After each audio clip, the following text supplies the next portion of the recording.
If someone wants to walk out of your life, let them.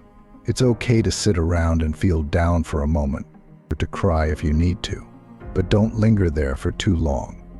Get up and continue with your life, especially if you've already given your all. If you've been the best version of yourself and they still want to leave, then let them. Whatever they're chasing after, they'll realize what they had soon enough. But by then, it might be too late, because half the people you're crying and worrying about now, 2 or 3 years from now, you won't even remember their last name. Some people come into your life for a lifetime, while others come for just a season. You have to discern which is which. No matter how much it hurts, let them go. And with time, it will become easier.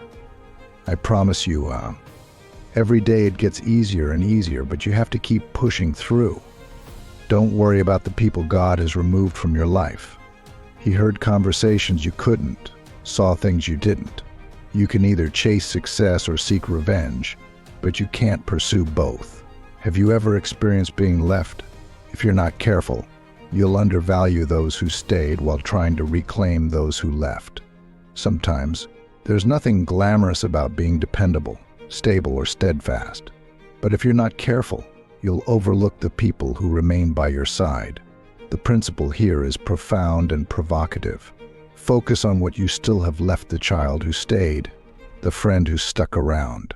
They are the real tests of true relationships. It's not about when things are easy. It's about when they're hard, because what I'm going to invest in is what I've still got left, not what I've lost.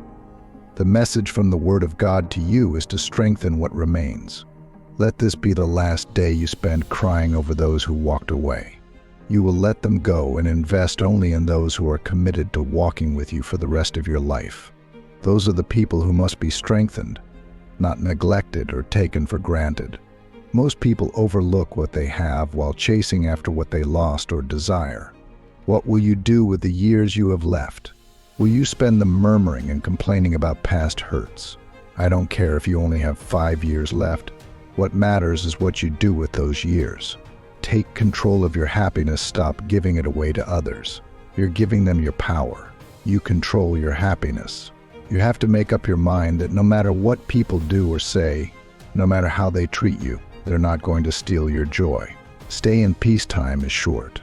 Some of you have been clinging to hurt for far too long, believing you can never move past it. But bitterness is only weighing you down. Do you know what bitterness does? It makes you old, mean, angry, and spiteful. There's little as ugly as a bitter person. I understand the hurt was real, but you have a choice. Will you be bitter and vengeful? Will you hold on to grudges? Or will you release them? Will you nurse the offense and feed the pain? Or will you starve your pain? It's up to you. You have a choice. Choose to release the bitterness and change your legacy. Let go of that thing you've been holding onto for far too long. Regardless of your past, regardless of the hurt and pain, you have incredible worth and value to God. You'll never fully embrace everything God has for you until you move on. God can restore your identity or your self-worth and your self-esteem in an instant. Maybe you've been walking around with your head down, believing the lie that you're worthless. But you don't have to carry that hurt forever. You can leave the crippled life behind when you realize your great worth. You are not a nobody. You are a child of the King, and you have a place at the table. You don't have to remain damaged. You can be whole. You don't have to carry around those hurts anymore. You can be fully restored.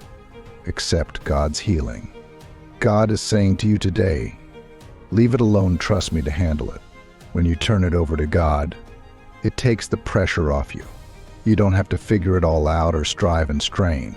It's not up to you to make it all happen. You can live in peace knowing that God's got this. When that door closes, keep your fingers and your feelings out of the door. You'll be tempted to hold on, to question why it happened, to feel it's unfair. Let it go. God is in control of your life. He's the one who opens and closes doors, who changes seasons. If someone wants to leave, you have to accept that their part in your story is over. Some people are like scaffolding. They come into your life for a season to get you to a certain point. But if they stayed, they would limit your growth. That scaffolding has to come off so you can rise higher. When God closes a door, you can't open it. Some people are like scaffolding, they help build the wall. But once it's built, they're no longer needed.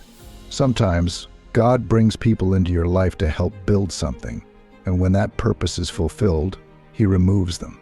You might find yourself crying, wondering why they're leaving, but it's because their part in your journey is complete. You can enjoy what has been built and move forward with clarity. Don't be discouraged by those who walk away. If they left, you didn't need them. Let them go. God has new relationships and opportunities in store for you. If they were essential to your destiny, they wouldn't have been able to leave. Accept that it's a necessary ending. God is changing the season. They might have been good people, and you might have cherished the time together. But for you to become who you were meant to be, they have to exit the stage. Focus on moving forward into new relationships, opportunities, and growth. Your future is not tied to those who left. It's connected to those who stayed. Understand that every ending can be the birthplace of something new in your life. Don't dwell on what was.